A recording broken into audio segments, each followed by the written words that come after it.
My name is Leah Pentecost, and I am a creative project manager here at Quotient. I've worked here for about 3.5 years, and I am so excited to host the third installment of the Quotient Creator Series as we honor Asian American and Pacific Islander Heritage Month. If you missed the first two, make sure you check out our conversations celebrating female creators and highlighting Black excellence. While there's still progress to be made to create a more equitable industry, we are proud to take these first steps in providing a platform for all of our creators to share important insights and speak their truths. The Quotient Creator Series was built to highlight not just our creators' professional expertise, but allow them to share personal stories, give advice, and embrace their true selves. This month, we're celebrating Asian American Pacific Islander Heritage Month, a topic that's very important to me. But today, I have the great pleasure of speaking with 4 incredible creators from our Quotient network. And during this open conversation, we'll be covering topics ranging from representation in the social space to ways we can empower and champion our community as content creators and entrepreneurs. So with that, let's jump in and introduce our partners and hear more about the type of content they create and how long they've been a creator. So Elise, I'd love to hear from you first. Awesome. Well, thank you so much for inviting me to be on this panel. And I love that Quotient is doing this series. And not only are you highlighting and championing these different groups that are typically underrepresented in influencer marketing or several other industries. I love that when you reached out, this was a paid opportunity. And I think that that's like such an important thing, that you're not putting additional work on minority groups or underrepresented groups, but providing opportunities. So I just wanted to shout out Quotient for that. I think it's really, really awesome.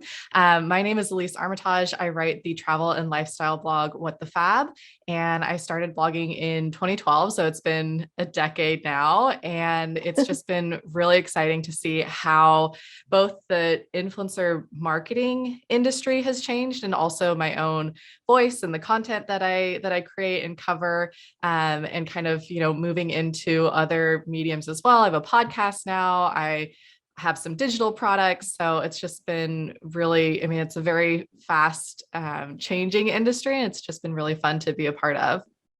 Yeah, definitely. Vanny, I'd love to hear more about you as well. Hi. It's so nice to meet everyone here. And first, I have to apologize for my English. I'm still learning, so I apologize for that first. And for me, I started this content creator thing when my daughter was like 6 months old, and now she's over 5. So it's more like almost 5 years. It's almost 5 years. Yeah. And it's really cool to see where I'm at right now. I could never imagine where I'm at right now when I started it. So, and as an Asian creator, this is such an honor to, speak with you guys and to see all the Asian creators and how they, how they do this thing. Yeah, definitely. And I think your English sounds wonderful. Thank you. Yes. V, I'd love to hear more about you. Well, it's nice to meet everyone. So for me, my full-time job is actually an ICU pharmacist. I started my blog in 2010, Beyond Sweet and Savory, as a way to document my Vietnamese, like our recipes. And then also, focusing on seasonal ingredients, food, dessert, because we live in San Diego, so it's really nice here. And we have a lot of farmers markets all year long. So I started that then, and it's evolved. And I think it's been really nice to see, the interest in Vietnamese food, with the media, and all the articles publishing on it. And so it's been wonderful to see that evolution, from starting over 10 years ago to now, and how popular it has become. Yeah, great. And last but not least, I'd love to welcome Annie. Hi, everyone. My name is Annie. Thank you so much for having me. A little bit about myself. So I've been blogging for about 5-6 years now, and I actually started as a fashion blogger, and now I am more family, lifestyle, and travel. And I feel like it's so important to come together and talk about this, because over the past couple of years that I've been sharing about this, I've just seen a just huge response from other Asian Americans when I'm sharing things about my Vietnamese family, even while they're speaking Vietnamese and no one's understanding, they can still appreciate just the fact that there are creators out there sharing about their cultures and their families. And I've really just kind of seen the response in that and just, focus more on that. And it's something that I absolutely love. I've been doing this for 2-3 years full time now, and it's definitely one of my favorite things to share about is the culture. And coming from Houston, Texas, where there's a large Asian community, I've just feel so welcomed in this space, and it's actually helped me meet people in real life and also just kind of share our experience in lives together. So I love that we're doing this, and I'm happy to meet all of y'all. And definitely, I think this is just really important to kind of focus and highlight. Yeah, I completely agree. So now that we've gotten a bit of an overview of you guys as creators, I'd love to know what internal or external obstacles you face whenever, you're getting started and you're creating your content. So for me, obviously, it was my English. I came to the United States when I was like 18, 19, and with my English skill close to zero. And I could never imagine myself creating content in a second language that is not my mother language. And when I started, I was like very, very nervous. And I am so glad that it turned out okay.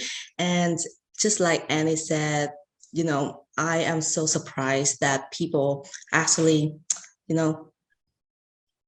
appreciate the culture that I'm sharing. And especially that my family doesn't have anyone that is like a mix between, other races, other race, and yeah, I think that was my biggest obstacle. Yeah. And I don't think that there is one that coming from the outside. It's just for me being an Asian content creator. Mhm. I think that like internally starting, to kind of start this journey as a content creator, blogger, whether you just post on Instagram or write, it's learning everything on your own. It's, especially several of y'all have started a long time ago when this wasn't really a thing. There's only so much that you can Google, especially, it's like Google how to be a content creator. And I think that internally is really hard. And I've learned that you actually learn more from other people that are in the same space. Especially for me, I learned everything from other people. So I love that even though it's hard internally to kind of figure out, how to make this a job or like how to create good content, understanding the statistics, the community overall has been really great. So that's a struggle, but it's also, kind of learning that others can help you within. Yeah, definitely. It's there's no manual on how to become a creator, how to be an influencer, but it's great that you kind of know that you can ask others for help or like, everyone has a little bit of advice they can give. Yeah. Yeah. And I think I'll echo what Annie said also, because when I started out in 2010, back then we were just blogging as a hobby, kind of just taking a picture of our dinner or what we were cooking. So, for me, like I made my dishes like very randomly based on my feelings. And back then there was no guidance on, SEO. And so now looking back, a lot of us, we were just doing it blindly. They're, moving, toward the past couple years, and there have been a lot of different groups that are very helpful in terms of, teaching you the basic. There's been a lot of podcasts and also, paid membership for teaching you how to blog the right way. So I think it's a lot more defined now, and there are more people with experience that could help us versus before we were just doing it blindly. Yeah, definitely. And sorry. No, go ahead. I would say, and doing whenever you are creating your content and, trying to figure out doing the right way or your way. Do you have any tips or advice on how you kind of maintain your voice and stay your authentic self whenever you're posting your content? And then Elise, if you'd like to start this one. Oh, sorry, can I speak to the last question? Oh yeah, of course. I was just going to say that I think one thing that holds a lot of people back, and that I definitely felt when I first was getting started, is just the self-doubt and also kind of like fear of what other people will think. Like, what will my friends and family think? What will my coworkers think? And just kind of moving beyond that is an obstacle to get over. And for me, I just kind of reminded myself that people they're so busy and they're mostly obsessed with themselves. Like whenever I see somebody kind of like stepping out of the norm, doing something different, like I don't think like, oh, what are they doing? Like, that's so weird. I think like, oh, that's interesting. Or like, oh, I never would have thought to do that, but like, good for them. So just remembering that has been helpful. And then also, I think the other kind of factor that is difficult is just the consistency, especially when you're first getting started. It can feel like, is this worth the effort? Is this worth the time and energy that I'm putting into it? Am I seeing any return on it? Because at first, you can kind of feel like, is this thing on? Like, is anybody listening? So, but that kind of, the growth that you're wanting to see doesn't happen overnight. So that consistency is just super key. And then to answer your next question about, you were asking about maintaining an authentic voice when working with brands. Yep.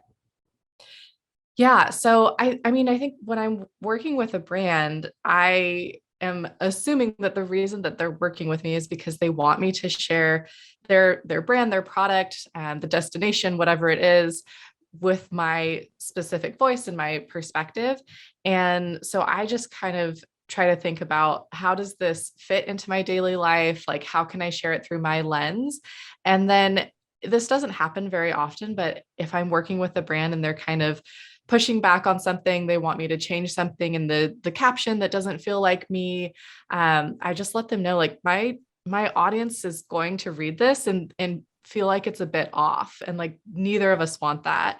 Or a specific example that's coming to mind, I was working with the swimsuit brand and I did a carousel for them, and the first image was me wearing their swimsuit, and I was diving in Maui, and the most epic thing ever happened. I was swimming with a pod of dolphins, like in the wild, found dolphins, got a shot in my swimsuit from the brand with the dolphins. So that was the first image. And then the second image was more of kind of like a close up of the swimsuit of me standing on the beach. And the brand wanted me to switch the order to have the shot of me standing on the beach as the cover image, because it was more of a close up of the swimsuit. And I was like, no. Like, did you miss the dolphins? Like, there's dolphins in that first photo. And I think that explaining to the brand, like in that situation, having the dolphins with the swimsuit there as the first image is going to increase engagement, which means that it's going to increase the post reach, which is a win for all of us. Like, you want more people to see this photo. And once I explained that, they were like, oh, okay, great.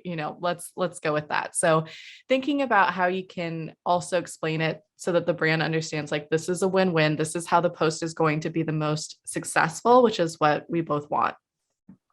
Yeah, I think communicating is key. It's like the most important thing that you have to do when you want to work with a brand.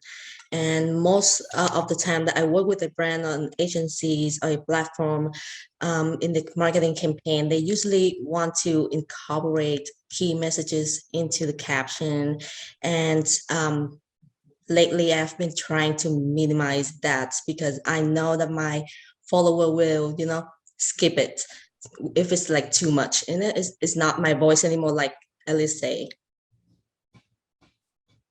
Yeah, and coming from a viewer standpoint, you can kind of tell when some posts are very like, the brand definitely curated this post text versus, I know this is the person I'm following, this is their voice. Yeah, and that is why I've been focusing on long-term relationship more, because that way I can talk about that brand more times, and then I can touch on the key messages like in a long period of time instead of put everything into one post. And that way it make it more authentic. Yeah, definitely. Yeah, I think, this space is definitely, Instagram is turning more into an ad space. And I think it's very important to still keep it very personal. Like Elise said, like, pictures of, picture with dolphins in your bathing suit is more likely to reach, times 5, 10. That's more people that view it versus a smaller amount. And I think whenever brands want to just get their product out on a post and it takes up so much of the photo, it ends up flopping. And it's essentially counterproductive because then now you paid all this, money to have it, advertise. It's not the way that that content creators audience want to see things. And so it's, I think we ourselves know what our audience wants to see the most because we're interacting with them every day. We see all the messages, what they see, and all the insights on posts that aren't ads. So I think that's really important to kind of fight back a little bit, be like, this post is gonna, not perform well. Just so you know, like I think that this should be the first post. But if this is something that the brand is really pushing for, just FYI, don't be surprised if it's going to flop because that's the reality of this. Yeah, you guys are the experts in your field here. You know what you're doing. So one thing I do want to open for everyone to talk about, I would like to know how representation plays a factor in your guys' content as creators, and just, yeah, how you guys work that in. I can start You this can go, one. B. Yeah. Oh, sure. So, I've seen kind of like the evolution of, the food industry and, food blogging. So I think initially people kind of lumped all of the Asian food together. And, people say like, all the Asian people look alike. I mean, just recently with the Ali Wong divorce fiasco where they put the wrong picture of her husband in the news. Wow. So there's this misconception that, most of the Asian foods are the same, so something that is, say, a recipe uses fish sauce and someone will, call it Vietnamese. But we also know that there are other groups like, Thai people, Filipinos, even Korean, we all use that. And so being a content creator, I think for personally for me, then it's really important to kind of point that out to the audience and the brands that, we are all these distinctive, groups of people, and we all have, our heritage and our recipes that, have been in existence for hundreds or thousands of years. And so we want to be able to pay respect to that and to distinguish that and let people know and kind of not just lump everyone together as Asian. So I think it's important to, get that out there and to educate people because, food is very political sometimes. And I'm sure in other areas too, it's very political. So in a way it's kind of divisive, but we can also use that as a tool to bring people together and to share that commonality. Yeah, I definitely agree with that. I think food is honestly one of my favorite ways to bring people together. Vanny, I'd love to hear from you and your thoughts on this. So, go ahead. Oh, go sorry. ahead. I thought you said I thought you said Annie. Sorry. No, go ahead. No, Super go close. ahead. I think that it's really interesting to see over time. Like 5, 6 years ago, whenever I saw all these brand partnerships, you'll typically see a huge push. You'll see within 1 week, you know, brand, I'm just going to use a color, red is pushing out 15 ads this week, and you can see who's posting them. And it's funny to see how 5, 6 years ago, they all looked alike, whether that's their ethnicity, hair color, whatever it is, they all looked alike. And so now it's really nice to see that these brands have kind of diversified themselves and have acknowledged, okay, you know what, if we have, $50,000 to spend on ads for content creators, we do need to, find Asians, Blacks, Caucasians, things like that. And I've seen it, and it's also, an opportunity to capitalize on that as well, because we are all different, and we should all be paid at least, equally more. Learning what you can offer is really important. So for my family, my children are half Vietnamese, half Caucasian. So I feel like it's really important to share both sides, our Vietnamese lifestyle and also, more of my husband's side. And I think it's just important, using those hashtags that you're an Asian content creator, and to engage and support other Asian content creators is really important as well.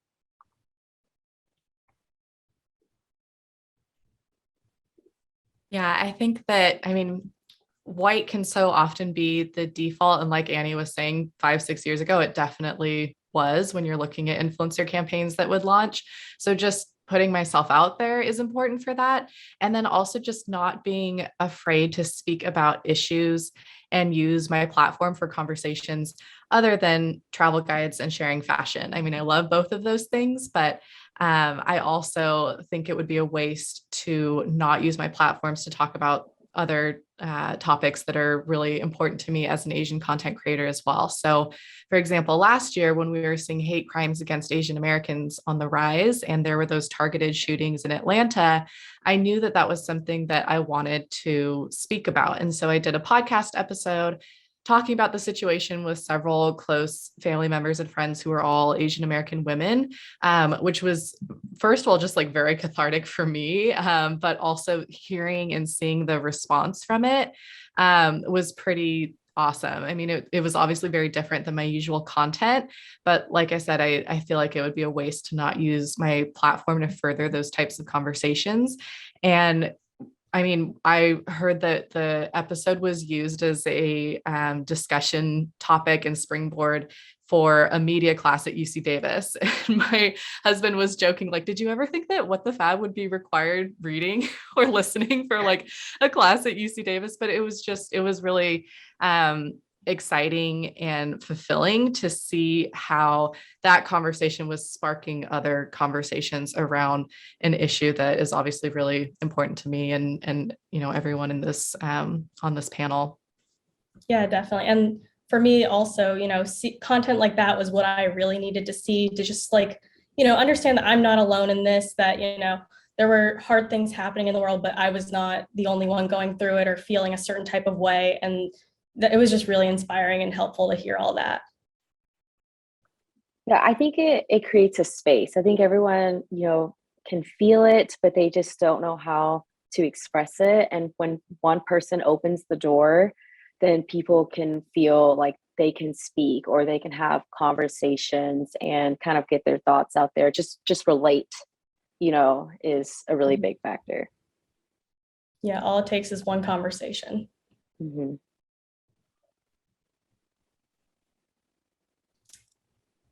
Okay, and then I'd like to talk to you guys about how your content has evolved from where you started, between 2 to 5 years ago, and where you're at now. What have you learned, and how has your content changed as you've grown as an influencer?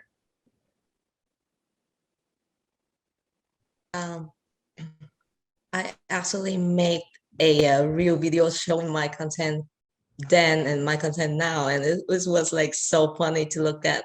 And I think that I have learned so much. And if I can, I would love to show you guys that reel, but yeah, I think that my content has improved so much, and I'm still learning, and I'm still learning from you guys too. Yeah, I think that we are still growing and learning.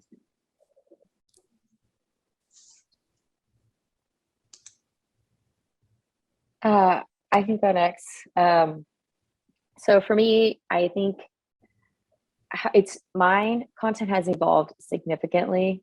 over the 5, 6 years, I started as fashion because that's kind of all I knew and all that I saw. And so in a way I did kind of post things, what everyone else was posting, because you're like, okay, everyone's posting about their outfits. So let me just start doing the same. And I think over, the years, I now focus more on like just lifestyle and family. And for me, I started this in, my goal was to make this a full-time career. I absolutely love it. And just to kind of see how it was pictures of me, at like a mall or like outside in my outfits to now it's more family related and, just like the simplicity of life has been really amazing just because that's where I'm seeing the responses. I see the most response whenever it's just family, children screaming, just the house being a wreck or, being just mom fail days is kind of what I share now. And I love it because that's where people are like, I'm so thankful that you posted that because I did this the other day and I felt so bad about it. And it's like, you don't have to feel bad about it. We're all making mistakes. None of us are perfect. So that's how mine has changed over, the past like 5, 6 years. And I absolutely love it. Yeah. I think for me, I probably said it earlier, but when I started, it was like very random. And I think over the years now, as I actually grew up in Vietnam and came here at the age of 10. And so for a period of time now, as I'm getting older and with my boys, I'm trying to, cook more Vietnamese food for them and also kind of introduce them to our culture so that they know, their roots. And so in a sense, over the past few years, I think my content is becoming more focused where it's not just random anymore, but it's really trying to, teach people about, my culture, about a technique for a recipe, and then, also kind of how do you adapt that to, more of like where we live with our local ingredients and local, cuisine. And there's also this new, fusion, so it's kind of exciting to see that transition where these recipes aren't encapsulated in time, but it's, evolving, our culture is evolving and our people are evolving. And it's kind of nice to share that perspective with people. Yeah, definitely. Yeah. Yeah. And sorry, I just wanted to go off of V. So like I am not a big cook. And whenever I do want to cook Vietnamese food, because I can't have my kids, growing up on like ham and cheese sandwiches all the time and my parents coming over to cook their food. There are moments where I am looking for authentic Vietnamese food to cook at home. It is actually hard to find, that stuff that doesn't look like it was just kind of written up and simplified. So for me, like I would find that super helpful because I definitely need some help in the space of Vietnamese cooking. I appreciate that. I think that for me, my content has really evolved to include other verticals and kind of content categories over the years. So 10 years ago when I started, I was very focused on fashion and beauty, and I still write about those things. I still post about those things, but now there's a lot more travel content, like really in-depth travel guides. And then with the launch of my podcast a year and a half ago, I was able to start talking about more kind of like life tips and also kind of started getting into more of like the business behind blogging and just kind of following what my readers were DMing me about and asking me about, how did you set yourself up to leave your job at Google and blog full time? What are your best time management tips? What should be in my media kit? So that's been really fun, and just kind of like going down that path has led me to getting ready to launch my SEO course, because I was getting a lot of questions about that. Like, oh, I see you're showing up on the first page of Google for like best pasta in Milan or like best wineries in Healdsburg. How did you do that? And so it's just kind of been fun and exciting to both transition my content towards what I wanted to do. Like I knew I wanted to do more traveling, but then also to listen to my readers and audience and like, okay, what would be helpful for you? Like where should I take this next? So that's been really fun. Yeah, that's awesome. So for me, I started this as actually a beauty blogger when I started this. That's why my Instagram name is Vanny Beauty. And now I'm more like lifestyle, family travel content creator. And what I meant when I say that I have been growing a lot is that I pay attention and I focus more on the quality of the content, like using more equipment, gears to, create a better content over the years. That's great. And so looking back on your times as creators, do you guys have like a biggest win or, a really great moment that's happened to you as a creator? Yeah, I think my biggest win is that if I'm not doing this kind of job, I would not, there will be some experience that I would not think that is necessary for my life, and I would not choose to try it out. And being a content creator, I get to try that out sometimes for free and sometimes it's paid, and it's really awesome. And after trying those experiences out, and I think it's really necessary, even though that you are not doing this kind of job, you are not a content creator. And yeah, I think that's eye-opening. Yeah, definitely. For me, I feel like I have had a lot of really great opportunities to work with brands, but my biggest win would actually have to be like my DMs. So, for years you're like posting and posting, and there's just not a lot of like conversations happening. And so for me, seeing how I receive, messages, and now over the years, I've, messaged people now for 2, 3 years. They've shared about, some just like really deep stuff. And for me, like that's a win because that's like why I'm here. And that's what I enjoy the most is just like having conversations with people, because it could feel like you're posting and no one's seeing it or no one is like actually engaging into it. So for me, it's just the relationships that I've grown with, my followers. And it's really fun to run those polls. It's like, how long have you, been here? 3 years or like under one? And to see the people that have been here for so long, and they may live, 3,000 miles away, but it feels like if we met in real life, we would be like friends and hang out and do all of that stuff. So I feel like that's the biggest win for me. I think I'm the same as Annie because for me, it's been about the connections that I've made with, the people that follow the blog or Instagram, and um, I get messages or pictures of the food that they made, from all the different recipes. And some of them, share really personal stories, or they've said, oh, my printout is now stained and I know, I need to go print out another, copy of the recipe. So I think to be able to connect with, the audience and to see my recipes being a part of, their kitchen or their dinner table, it brings me a lot of joy. And I think that's the best part for me is the joy it brings, me for this journey and also for the people, who cook those recipes. I think that for me personally, like leaving Google and to blog full time was a really big win for me as an individual. And then, I mean, kind of the theme that I'm hearing from everybody is like just the impact that your work and your content can have.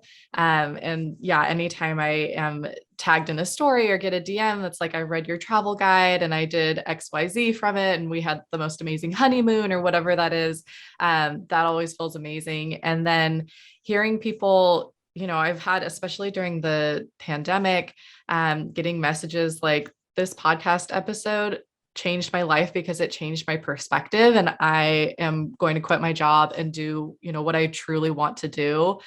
Like that gives me chills because it's like you can't like quantify that impact. That's like very it's just really exciting to me, and makes it feel like all the time spent, nights and weekends before I was doing this full time, like just doing it as my side hustle and trying to get the content out there and be consistent. It makes it feel all like very, very worth it. Yeah. And so I know we kind of touched on this a little bit earlier, but I'd love to hear about your guys' advice for brand managers. What would you like to see to change about how brands work with Asian creators and, stuff like that? I think it's a fine line between being inclusive and straight up tokenism. Personally, when I'm filling out a survey or an application to work with a brand and they have, check boxes and they ask for ethnicity, I sometimes pause because I'm half Caucasian and half Japanese, but when looks at me, they see an Asian face, even though genetically I'm just as much white as I am Asian. And I also don't want to be selected for a campaign just to be the token Asian representation. I want to be selected because the brand loves my content. They appreciate my photography, my unique voice. And, the brand thinks that we would be a great match for a partnership. And I have actually been accidentally CC'd on an email before where the brand was saying something like I was, quote, good for inclusivity, and that sucks. So I think brands can think about it in terms of who's a content creator we haven't worked with before that has a unique or different perspective, who may come from who may represent communities that are traditionally underrepresented in our previous campaigns and influencer campaigns, rather than having a box to check like, okay, we have one Black creator, one Asian creator, one Latino, so just trying to ensure that you're having a diverse group of voices with unique perspectives. Yeah, pick us for us and not just because we're Asian. And I think to echo what Elise said, when we saw the Black Lives Matter and, the Asian hate crimes, then we see an uptick in a lot of these kind of like online publications and also companies trying to, in a way react to that by bringing in more of the color content creators. And I think for us, I feel like it needs to go back to the root of the company where they would need to do like a regular evaluation of, is there diversity within the company themselves? And then how do we kind of translate that to working with the brands and also making sure that they understand the importance of diversity in these campaigns and having, creative, color creators to be involved in that so that they could reach a wider audience rather than checking the boxes that Elise talked about. Yeah, I have actually been experienced that, the things that Ellis said that, so specifically, I applied for campaign and they came back asking me, is my husband Asian too? And after I say yes, he is, yeah, and then they immediately denied me. So it hurts and it feel like I totally understand that their marketing goal or campaign goal is to be diversity and to be, to make content that feel related to their consumer or the, but it hurts. So yeah, that's what I experienced recently. I'm sorry Yeah. about that. Yeah, that's really hard. I think yeah, I think it's really hard because it's like, deep down we do kind of realize that they are looking for X numbers of Asian content creators, Blacks, whites, Hispanic people.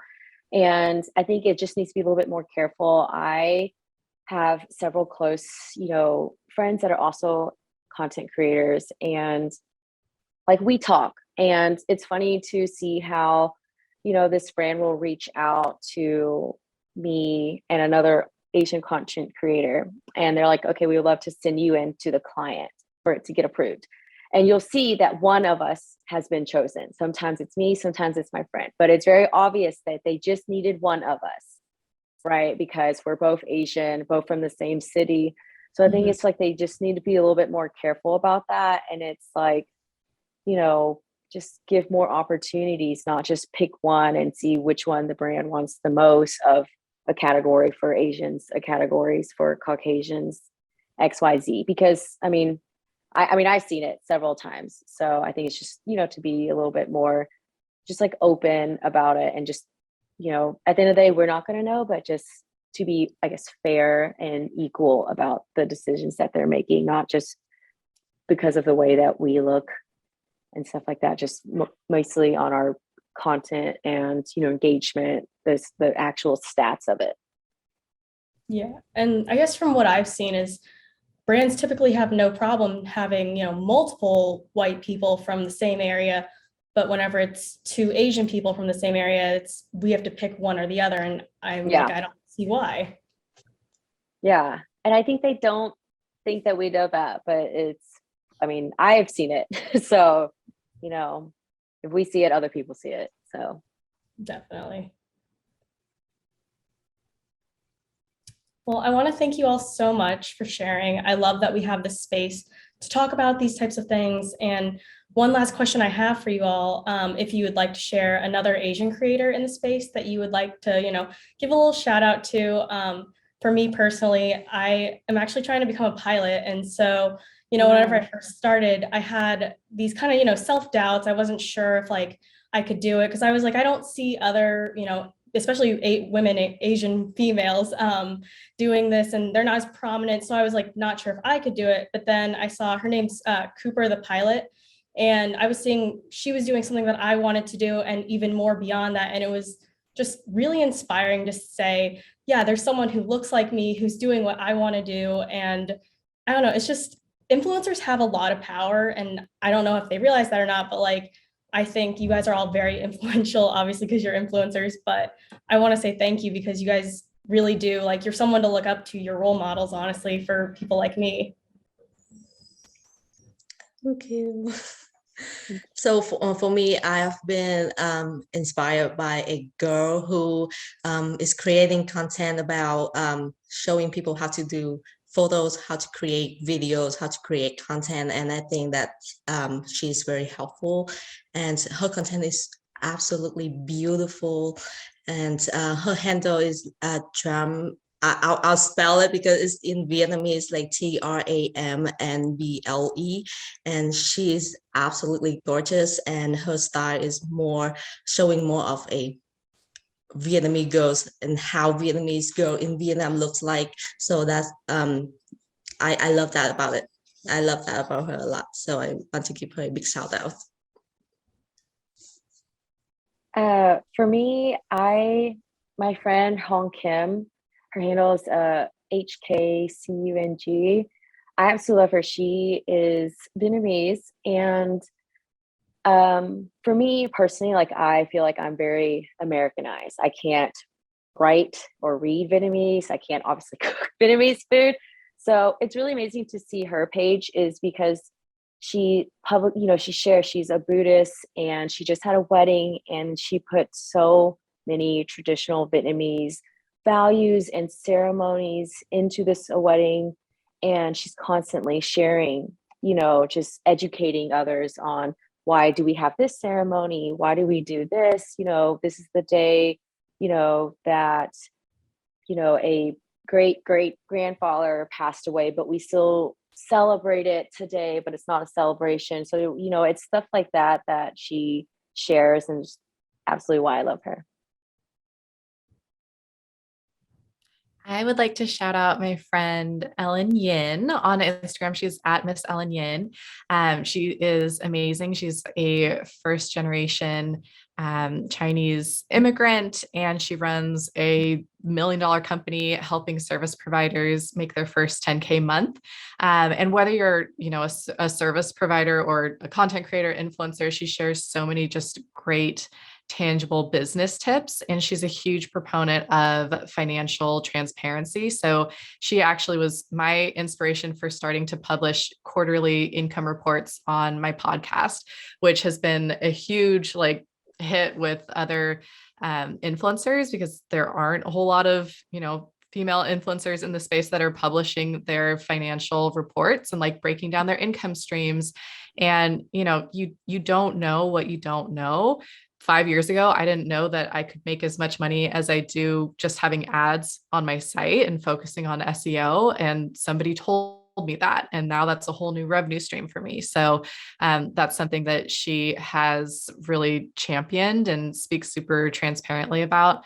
And so, yeah, she just gives really, really great business advice. That's great. For me, I wanted to give a shout out to Betty of Stems and Forks. So basically, she's just an amazing photographer. In her previous life, she was actually a florist. And then she transitioned to becoming a food photographer. And she also has this background in music. So in a lot of her reels and her pictures, she uses a combination of, floral design, food photography, and musical instruments. So it's very, very different from a lot of the food photography out there. And if you get a chance, just visit her Instagram and you just be amazed at her reels and all the images that she puts together. And she's always stays true to her roots. And she's just very kind and supportive of the whole food community in general. That's awesome. Well, I want to say thank you so much to you all again for sharing and joining this open discussion. I really appreciate it. And thank you to everyone watching and joining us for this chat. Be sure to check them all out on social media and check out their spotlight sections on the Quotient Creators website. Also, keep your eyes out for our next roundtable discussion. But until then, we'll see you guys later.